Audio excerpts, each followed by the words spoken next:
दोस्तों, राम राम सा। आज हम बात करते हैं हम दोनों भावनात्मक कहानी के ऊपर। दोस्तों, एक बहुत ही मज़ेदार कहानी है। शादी के 3 साल हुए थे और एक दिन पत्नी के मन में एक ख्याल आया, क्या होगा अगर मैं अपने पति को छोड़कर कहीं चली जाऊं? पति का रिएक्शन क्या होगा, फिर वह क्या करेगा? इस विचार के चलते पति की परीक्षा लेने के लिए उसने एक चिट्ठी लिखी।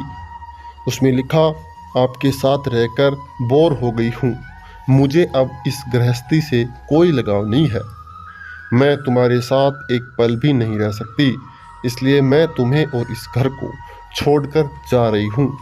उसने वो चिट्ठी टेबल पर रखी और खुद बेड के नीचे जाकर छुप गई।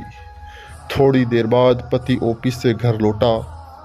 उसे घर में अपनी पत्नी कहीं नहीं दिखी। फिर उसकी नज़र टेबल पर रखी चिट्ठी पर पड़ी। चिट्ठी को उठाकर उसने पढ़ा। थोड़ी देर तक बिल्कुल शांत रहा, कुछ नहीं बोला।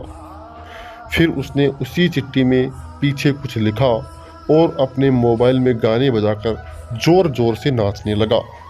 फिर उसने अपने कपड़े बदले और अपनी एक फ्रेंड को फ़ोन लगाया और कहने लगा, मैं आज आज़ाद हो गया हूँ।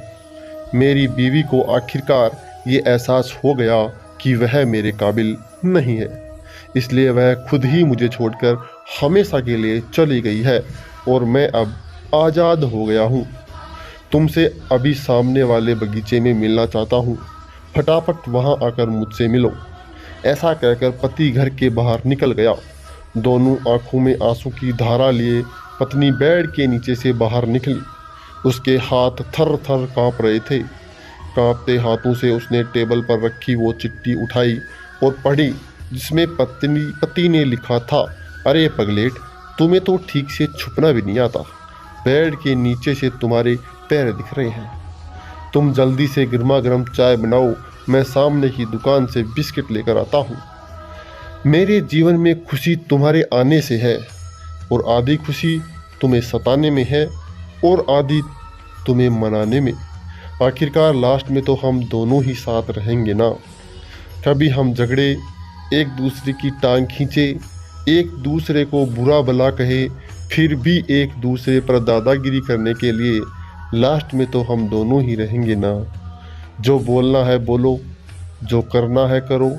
जब चश्मे गुम जाएंगे तब एक दूसरे के चश्मे ढूंढने के लिए लास्ट में तो हम दोनों ही रहेंगे ना।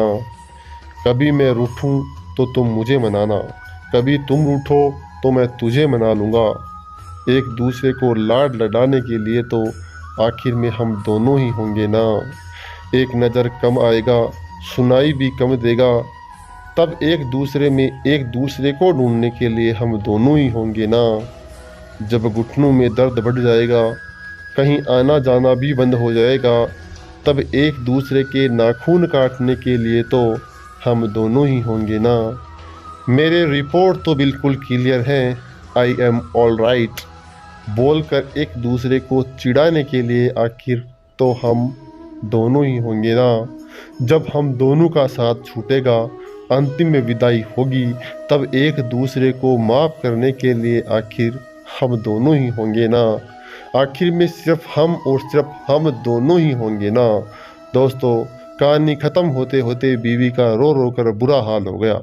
उसे पता चल गया कि उसका पति उससे कितना ज़्यादा प्यार करता है। आप भी सच सच बताना, क्या इस कहानी को पढ़ते पढ़ते आपकी आंखों में भी पानी आया या नहीं? दोस्तों, ऐसी ही भावनात्मक, मज़ेदार, रोमांटिक कहानियाँ सुनने के लिए आप अपने चैनल को सब्सक्राइब करें। जय हिंद, जय भारत, आपका दिन शुभ हो।